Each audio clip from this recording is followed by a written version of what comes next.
పులావ్కి నూనె నెయ్యి వేసుకొని ఈ బిర్యానీ తాలింపులకి వేసే దినుసులన్నీ వేసుకోవాలి. ఇప్పుడు ఆనియన్స్ ఒక 2 పచ్చిమిరపకాయలు మంచిగా ఫ్రై అవ్వాలి. టొమాటో ఒకటి పెద్ద సైజు ఇలా మంచిగా ఫ్రై చేసుకోవాలి. ఉప్పు,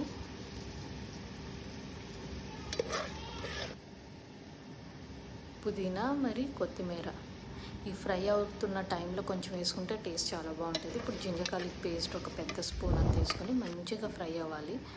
ఫ్రై అయ్యాక పసుపు, ధనియాల పొడి, కారం ఇంకొంచెం ఎక్కువ వేసుకోవచ్చు మీరు, గరం మసాలా ఇవన్నీ వేసుకొని ఒక 1 మినిట్ అలా లో ఫ్లేమ్లో మంచిగా ఫ్రై అయ్యాక ప్రాన్స్ వేసుకుందాము.